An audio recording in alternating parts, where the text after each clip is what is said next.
अच्छा ये बताइए, आपने मुझ में क्या देखकर प्यार किया? अभी देखा कहाँ है, सब कुछ देखने के लिए तो प्यार किया है। आप मुझे बताइए, ऐसी कौन सी चीज है जिसकी कोई गलती नहीं है फिर भी लोग उसे मारते हैं, अब बहुत मारते हैं। दोस्तों, पुरुष से ज्यादा महिलाएं खुश रहती हैं। पता है क्यों? क्योंकि महिलाओं के पास बीवी नहीं होती।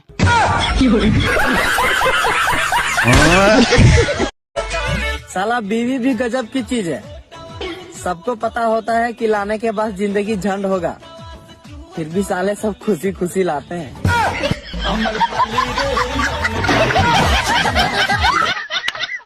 एक राजा ने अपने महल में गरीबों के लिए भोजन तैयार कराया, लेकिन दुर्भाग्यवश खीर में एक सांप गिर गया।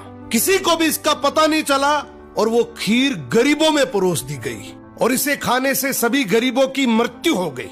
ये देखकर राजा के होश उड़ गए। उसे लगा कि उस पर गरीबों की हत्या का पाप लग गया। पश्चाताप में वो अपना महल और राज्य छोड़कर जंगलों की ओर निकल पड़ा।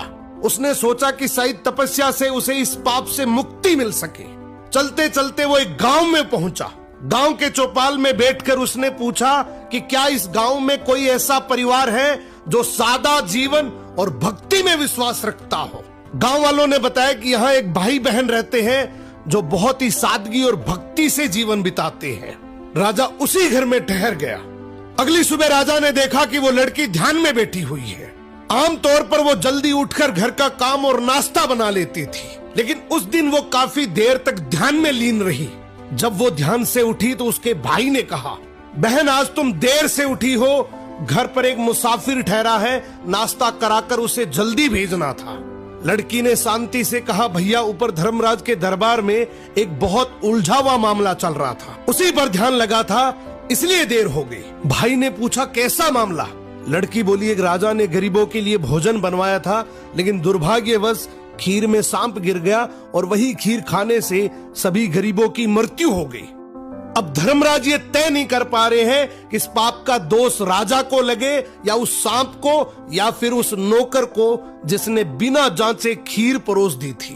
राजा ने प्रार्थना की, क्या मैं एक रात और यहाँ रुक सकता हूँ? भाई बहन ने अनुमति दे दी। उधर गांव की चौपाल में दिन भर लोग बातें करते रहे कि पता है फला राज्य के राजा ने अपने राज्य के गरीबों को हटाने के लिए उन्हें जहरीला भोजन खिलाकर मरवा दिया। बिना सच जाने लोग निंदा करते रहे। अगली सुबह लड़की फिर ध्यान में बैठी। ध्यान पूरा होते ही वो अपने काम में लग गई। राजा ने उससे पूछा, बेटी अब बताओ गरीबों की मृत्यु का पाप आखिर किसे लगा? लड़की ने शांत स्वर में कहा, वो पाप उन लोगों को लगा जो चौपाल पर बैठकर बिना सच जाने निंदा कर रहे थे। राजा की आंखें भर आई, ये जानकर कि वो इसका दोषी नहीं है। जिंदगी में याद रखना, दूसरों के पाप गिनने वाला इंसान अक्सर अपने सर पर सबसे बड़ा पाप उठा लेता है। बेबी एक बात बताओ, ये लव मैरिज और अरेंज मैरिज में क्या फर्क होता है? बेबी अरेंज मैरिज का मतलब होता है कि बिका हुआ माल वापस नहीं होगा। अच्छा, और लव मैरिज का? लव मैरिज का मतलब होता है पहले इस्तेमाल करें फिर विश्वास करें। शरीर में ऐसा कौन सा अंग है जिसमें हड्डी नहीं होती?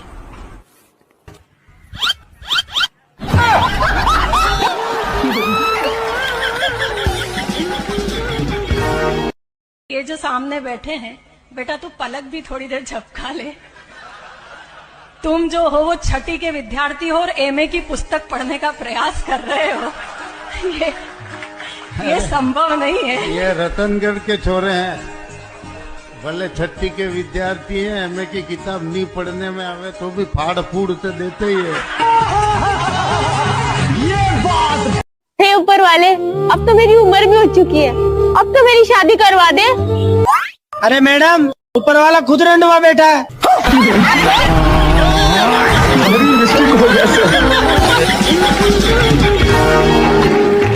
वैसे तूने बताया नहीं यार, तू कहाँ की है? मैं तो राजस्थान से हूँ। राजस्थान की? मतलब पानी निकलने में टाइम लगेगा।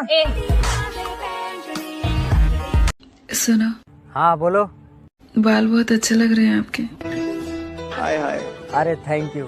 थोड़ी सी छू सकती हूँ क्या? हाँ क्यों नहीं, ये लो अपना ही समझो। नहीं सर के नहीं।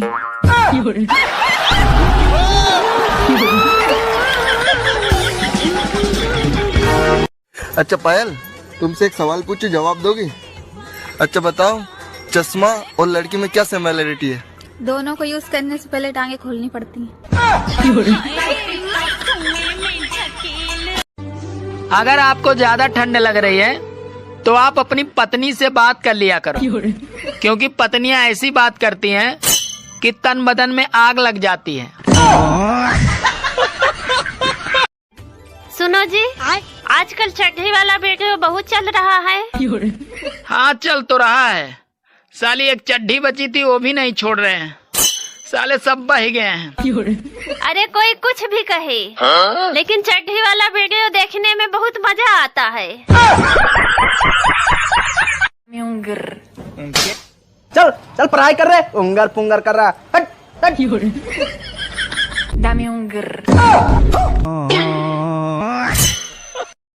आपका नाम क्या है? तड़का। तुम्हारा? अजीब है। तुम्हारा नाम अजीब है। नहीं, तुम्हारा नाम अजीब है। मेरा नाम तो तड़का है। हिंदू को मौका मिला तो रामायण लिख दिया, मुसलमान को मौका मिला तो कुरान लिख दिया, और जिसको पढ़ने का मौका नहीं दिया गया, छूत समझा गया, वो पूरे हिंदुस्तान का सब। मैं, ये किसकी आवाज है? बकरी की। म्याऊ। ये किसकी आवाज है? बिल्ली की। भौंक भौंक। ये किसकी आवाज है? तेरी। सुनो जी, दारू पी पी कर जीवन बर्बाद कर रहे हो, ऐसा क्यों? तुम पागल हो क्या? जीवन बना रहा हूँ। वो कैसे? बताता हूँ। विस्की में बसे विष्णु, रम में बसे राम, बियर में बसे ब्रह्मा, देसी में हनुमान। यार किस किस को त्यागूं मैं, सब में तो है भगवान। कि लगा दे आग पानी में, लगा दे आग पानी में, जवानी उसको कहते हैं। लुटा दे बाप की दौलत, हरामी उसको कहते हैं। सुनो जी, जब हमारी शादी हुई थी तो आप बड़े प्यारे प्यारे नाम लेके मुझे बुलाते थे। मेरी रबड़ी, मेरी रसमलाई, अब क्यों नहीं बुलाते हो? अरे पागल, दूध की मिठाई भला कब तक ताजी रहेगी? अरे मर्द शादी के पहले भी विद्यार्थी था और शादी के बाद भी विद्यार्थी ही रहता है, और बीबी को लगता है माँ सिखा रही है और माँ को लगता है कि बीबी सिखा रही है। एक पुजारी ने शादीशुदा लड़की से पूछा कि तुम लड़की लोग मांग में सिंदूर क्यों लगाती हो? तो लड़की बोली, देखिए पुजारी जी, हम लोग सिंदूर इसलिए लगाते हैं ताकि कोई भी लड़का को ध्यान जाए तो उसको याद रहे कि जिस प्लॉट पर उसका नजर है उसका भूमि पूजन हो चुका है।